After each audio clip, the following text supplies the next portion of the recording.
भारत में जनता के अधिकारों को छीनेंगे तो विद्रोह होता है। भारत में आखिर यह समस्या क्यों अभी आ सकती है? जिस तरह से समस्याएं श्रीलंका में 2022 आर्थिक कंगाली, विदेशी कर्ज, महंगाई और तेल खाद की भारी कमी के कारण जनता सड़कों पर उतर आई। राष्ट्रपति को भागना पड़ा। बांग्लादेश में 2024 में छात्र युवा आंदोलन ने लंबे समय से चल रही तानाशाही और भ्रष्टाचार के खिलाफ जबरदस्त विद्रोह खड़ा किया। और बांग्लादेश का क्या हाल हुआ? वह नेपाल, जो 2006 में भी राजतंत्र के खिलाफ लगातार लोकतांत्रिक संघर्ष ने लोकतंत्र की बहाली करवाई। आज नेपाल में जिस समस्या 2025 में हुई और अभी हुई, जो नेपाल में एक तरह से लोकतंत्र की परिभाषा खत्म हो चुकी थी और मीडिया लोग तानाशाही को यानी राजशाही जैसा समझ चुकी थी और सरकार को मदद कर रही थी। अभी ये फ्रांस में भी इस तरह की क्रांति आ रही है। मैं कहना चाहता हूं कि वर्तमान भारत की स्थिति, लोकतांत्रिक संरचना, भारत में लोकतांत्रिक ढांचा बहुत मजबूत है। सांसद, न्यायपालिका, मीडिया और राज्यों की विविध राजनीति, इससे अचानक श्रीलंका जैसी क्रांति की संभावना कम हो जाती है। आर्थिक दबाव, महंगाई, बेरोजगारी और बढ़ता असमानता भारत में भी गंभीर चिंता है। युवा वर्ग का असंतोष लगातार बढ़ रहा है। सामाजिक स्थिति, जाति, धर्म और क्षेत्रीय आधार पर बटी हुई राजनीति अक्सर जनता की असली समस्याओं को पीछे कर देती है। इससे एकजुट क्रांति कठिन हो जाती है। जनसंख्या और सहनशीलता, भारत की जनता की सहनशीलता और क्रमिक बदलाव पर भरोसा बहुत गहरा है। लोग सड़कों पर उतरते हैं, लेकिन लोकतांत्रिक रास्ता चुनाव का आंदोलन ही चुनते हैं। राजनीतिक विपक्ष बिखरा हुआ है और जनता को एकजुट करने वाला मजबूत करिश्माई नेतृत्व अभी स्पष्ट रूप से सामने आया नहीं था, लेकिन अब आ रहा है। भारत में भी एक करिश्माई लीडर आगे बढ़ रहा है जो भारत के युवाओं को एकजुट करने की कोशिश में लगा हुआ और एकजुट ऑलमोस्ट हो चुके हैं। मैं ये प्रश्न कहता हूं, आखिर इस तरह की जो समस्याएं हुई, आखिर उसका कारण क्या था? आज के राजा बने हुए कल राह के भिखमंगे, आज के राजा बने हुए कल बनेंगे राह के भिखमंगे। रेशम जो आज पहन रहे हैं, फिरेंगे कल दर दर के नंगे। किस्मत की ठोकर लगती धरती तक हिल जाती है, बड़ी बड़ी संपत्ति अचानक मिट्टी में मिल जाती है। नेपाल में जो परिवेश हुआ, नेपाल में जो क्रांति हुई, आपने देखा।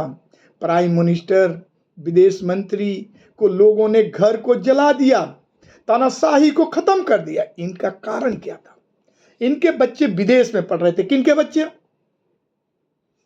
जो नेताओं के बच्चे, अधिकारियों के बच्चे मौज मस्ती में संपत्ति आतूक जमा कर रहे थे और वहां पर गरीबी, महामारी छाई हुई थी। लोग त्राही त्राही कर रहे थे और वहां की सरकार जनता को दबा रही थी, जनता की भावनाओं को कुचल रही थी। और किसी तरह भी देखो तो इनको इलेक्शन उन्हीं नेता को जीत जाना होता है जो किसी तरह एम केम प्रकरण करके जीत जाते हैं।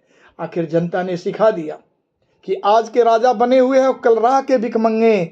भारत के नेताओं, भारत की मीडिया, ये जान जाओ कि अब वो समय दूर नहीं है जब तुम्हारा भी यही हाल हो सकता है अगर आप नहीं चेते तो।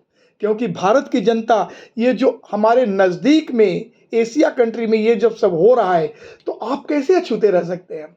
भारत के युवाओं के दिल में, दिमाग में क्या यह बात नहीं होगी?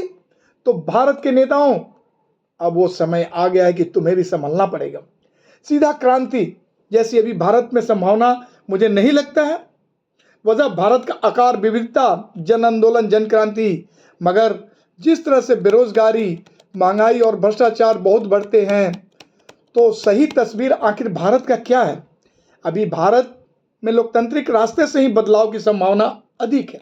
मेरा यह व्यक्तिगत राय है कि भारत में खूनी क्रांति या तोड़फोड़ की क्रांति या नेताओं के साथ बदसलूकी नहीं करना चाहिए, क्योंकि अभी भी हमारे जुडिशरी पर विश्वास है, ब्यूरोक्रेट्स पर टोटली नहीं।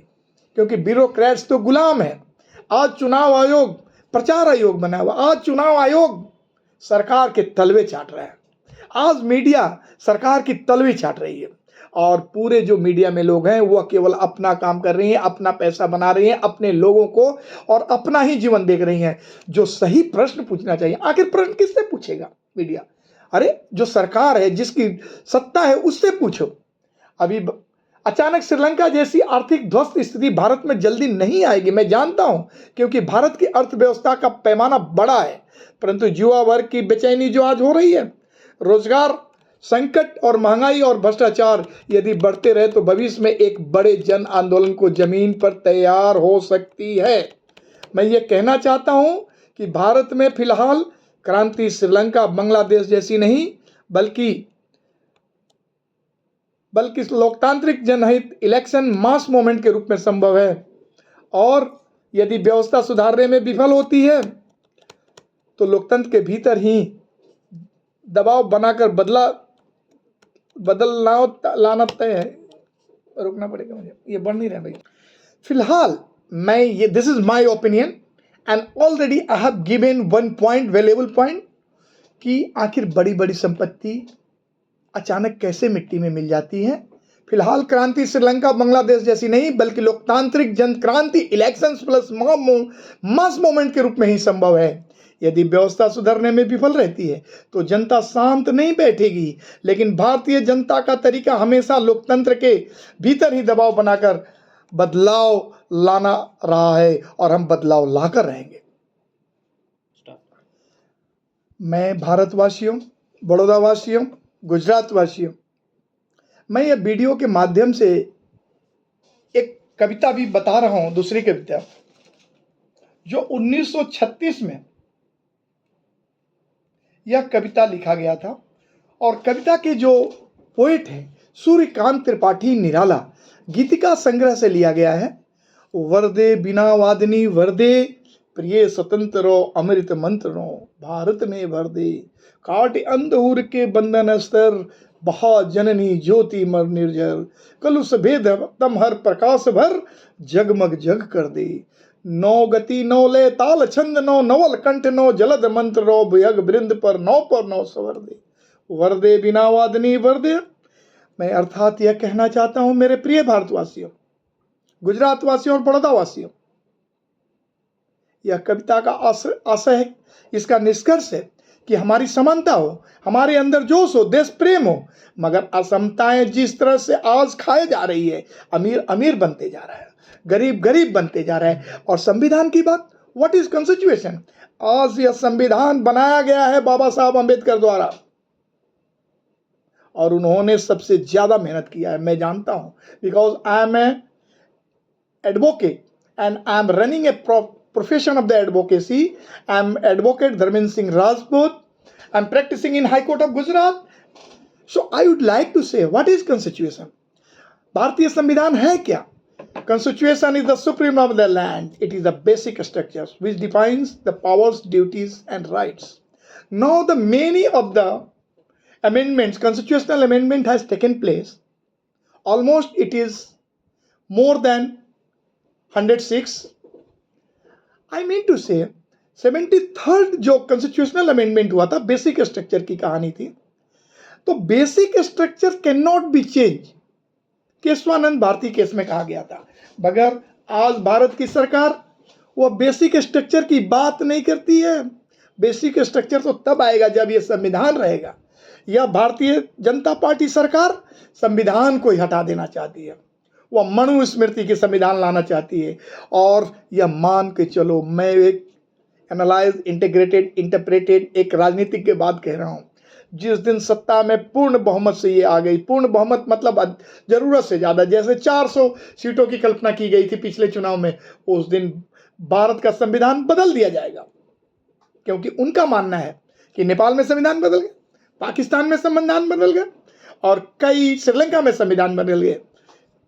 बंद करो, मीडिया खत्म हो। एंड जिस तरह से संविधान अगर हमारा नहीं रहेगा तो हम आम जनता, गरीब की बात छोड़ो, हम गुलाम बन जाएंगे। आज भारतवासियों, मैं एक विद्वान की तरह बात करना चाहता हूं। Politics is the process by which community of human being deal with their problems. And हमारा जो हथियार है संविधान है। इस संविधान के प्रति सजग रहो। और ये Bharatiya Janata party nature and signature own changes, यह संविधान को पसंद नहीं करती है। भारतीय संविधान बाबा भीमराव साहब अंबेडकर का, मैं यह जाति की बात नहीं कह रहा हूं, मैं जानता हूं और नजदीकी से जानता हूं। मैं एक एडवोकेट हूं। Last 20 years I am practicing as a lawyer. And second more thing, मैं योद्धा भी रहा हूं। भारतीय वायुसेना पुलिस डिपार्टमेंट में मैं नौकरी 20 साल कर चुका हूं। कारगिल ऑपरेशन में मैं पार्टिसिपेट कर चुका हूं। मैं अनुभव किया हूं, व्यक्तिगत अनुभव है। कई बड़े बड़े नेताओं के साथ मैं बैठा हूं। मैं नेता नहीं हूं, नेता नहीं बना हूं, मगर यह अनुभव प्राप्त किया हूं कि नेता और बेटा ये केवल इनके लिए कर रहे हैं। भारत की जनता, तुम्हारे लिए यह नेता कुछ नहीं है। यह केवल विदेशियों के, यह केवल यूरोपियन कंट्रीज के, यह केवल अमेरिका, रसिया, जापान और चाइना के तो सबसे बड़े एजेंट है। यह सरकार, सिर्फ 10% लोग सुख सुविधाओं से जी रहे हैं और 90% जनता गरीबी, बेरोजगारी, बीमारी और शिक्षा के अभाव से जूझ रही है। हमारे किसान कर्ज से परेशान है। हमारा नौजवान नौकरी के लिए दर दर भटक रहा है और गरीब परिवार इलाज और स्कूल की फीस चुकाने में टूट रहा है। लेकिन नेताओं के बच्चे विदेशों में पढ़ते हैं, अमीरों के घरों में ऐसे है, और गरीब का बच्चा 2 वक्त की रोटी के लिए संघर्ष करता है। क्या है हमारी आज़ादी? साथियों, मेरे प्रेम, मेरे देशवासियों, मेरे प्रेमियों, मैं अब कहता हूं जाग जाओ, अब नहीं तो कब। देश में हलचल मची हुई है और देश की 80% दौलत कुछ मुट्ठी भर लोगों के हाथ में है। बाकी 85 करोड़ लोग मुफ्त राशन पर जिंदा है। क्या ये 21वीं सदी का भारत है? हमें संकल्प लेना पड़ेगा, आह्वान करना पड़ेगा। अब वक्त आ गया है कि हम चुप न रहें।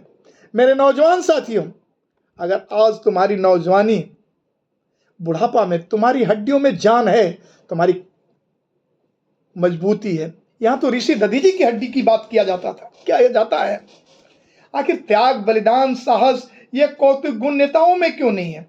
आखिर उनके बच्चे ही क्यों बड़े बड़े पोस्ट और बड़ी बड़ी संपत्ति इकट्ठा कर ली हैं? मैं अगर बताऊं एक एक करके नाम, अरे आप देखो, जो सबसे बड़े बिजनेसमैन हैं, अदानी अंबानी, अमित शाह के लड़के, राजनाथ सिंह के लड़के और जेटली साहब के लड़के, सभी नेताओं के लड़के अगर आप गूगल पर जाकर पता करो तो इनके नेताओं अरबों खरबों के रुपया जमा कर चुके हैं। ये हमारा पैसा है, ये हमारा देश है। देश हमारा भारत प्यारा, सब देशों से न्यारा है। ऋषि मुनियों ने मिलकर इसका हाथ संवारा है। हमें इस व्यवस्था को बदलना होगा, जो व्यवस्था हम गरीबी पर जूझ रहे हैं। 5 किलो राशन पर शर्म आती है। जिस देश में बच्चों को शिक्षा फ्री नहीं है, गरीब बच्चों को, 85 करोड़ जनता को जो मुफ्त राशन दे रहे हो, उनके बच्चे को मुफ्त शिक्षा भी दो, मुफ्त दवा भी दो। मैं कहता हूं आज हमारे दम पर ये नेता बने हुए हैं। आप नौजवान क्या चाहते हो? कि यह देश की सारी संपत्ति अपने पास लेके और आपको गुलाम बना देंगे। मैं कहता हूं मिडिल क्लास के बच्चों, जो आप लाख 1.5 लाख की भी नौकरी कर रहे हो, आप तो एक काम करते हो, आप गुलाम हो। आप 12 घंटा काम करते हो और कंपनी के मालिक 18 घंटा काम चाहता है। आप चाहते हो कि अपनी जवानी खुद ऐसे ही बेकार दो, न खेलने का समय, न परिवार के साथ समय, न हड्डियों में जान रह गई है। मेरा कहना यह है मेरे नौजवान साथियों, अब ये भूल जाओ जाति प्रथा, हमारे समाज में धर्म की बातें अब उतनी मत याद रखो। अपने ये धर्म होता क्या है? भक्ति की रसात्मक अनुभूति को धर्म कहते हैं, मगर धर्म की परिभाषा नेता अपने लिए चुनते हैं और उनकी बातों में दम नहीं होता, ये अपने लिए केवल करते हैं। हमें हर गरीब तक शिक्षा, दवा और रोजगार पहुंचाना होगा। हमें इस देश को नया, मजबूत और न्यायपूर्ण भारत बनाना होगा। और मैं अंत में यह कहना चाहूंगा, आप मेरा भारत बदलेगा, जनता मेरा भारत उठेगा। आपको कहना पड़ेगा, हर हाथ को काम चाहिए, हर पेट को भोजन चाहिए। मेरे दोस्तों, मेरे प्रिय साथियों, और आपके जो भी आजू बाजू नेता होंगे, आप उनको अगर कहें ना, वो बातें कुछ कहेंगे, करेंगे कुछ। हाथी के दांत खाने को और दिखाने को और होते हैं। मेरी भी उम्र 55-56 के करीब हो चुकी है। And I came across number of leaders, number of bureaucrats, and I came to know इन नेताओं के पास जो संपत्ति है ना, याकूत संपत्ति भरी हुई है। मैंने देखा हूं। हम लोग तो जीवन निर्वाह कर रहे हैं, जिसमें से मैं सबल भी हूं थोड़ी, लेकिन भारत की अधिकांश जनता, जहां पर 85 करोड़ जनता 5 किलो राशन पर है, क्या हो सकता है। मैं एक चीज जो अभी बहुत कम समय में अनुभव प्राप्त किया हूं, बच्चे जन्म लेते हैं हॉस्पिटल में, छोटे बच्चे, नवजात बच्चे जन्म लेने के बाद with in a month, with in 3 months और विद अप टू 6 मंथ्स उनको जो इंजेक्शन दिया जाता है, एक एक इंजेक्शन 6,000 और 8,000 का होता है। उन बच्चों को दर्द नहीं होता है जिनको 6,000 के इंजेक्शन दिया जाता है, 8,000 के। उनको रात में पैर फूल नहीं जाते हैं या उनका शरीर में तकलीफ नहीं आती है। लेकिन उन गरीब बच्चों का क्या, जो हॉस्पिटल में उनको इंजेक्शन दिया जाता है, जो 20 रुपया 50 रुपया का इंजेक्शन, यानी बच्चा जन्म ले उसके साथ असमता, अन्याय। मेरे देशवासियों, समझ जाओ, हमारे साथ अन्याय आज नहीं बरसों से हो रहा है। पहले कभी अमीरजादों ने किया, पहले कभी राजाओं ने किया, पहले सामंतवादी, आज वही राजा सामंतवादी, वही नीति है। याद रखो, उन नेताओं के लिए मैं एक ही चीज कह सकता हूं,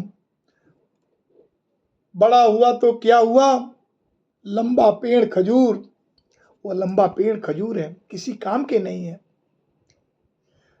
बड़ा हुआ तो क्या हुआ, जैसे पेड़ खजूर, पंथी को छाया नहीं, फल लगे अति दूर। इनसे कुछ नहीं मिलेगा, इनकी छाया भी नहीं देख सकते हैं, पक्षियां भी इनके ऊपर नहीं बैठ सकती है। ये नेताएं भारत को और ब्यूरोक्रेट्स खत्म कर देंगे। इनके बेटे बेटियां, नाते नातियां, पोताएं केवल यही राज करेंगे। नया करना पड़ेगा आपको, नया बदलाव लाना पड़ेगा, जिस तरह से इनकलाब लाया गया था।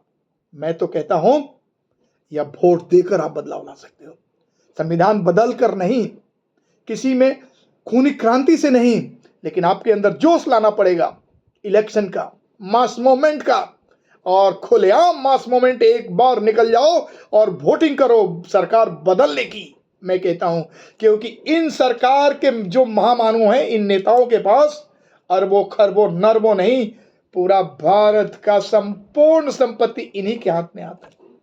अब मैं ज्यादा समय न लेते हुए एक चीज फिर से कहूंगा, मेरे नौजवान साथियों, अब नहीं तो कब जाग जाओ। जय हिंद, जय भारत।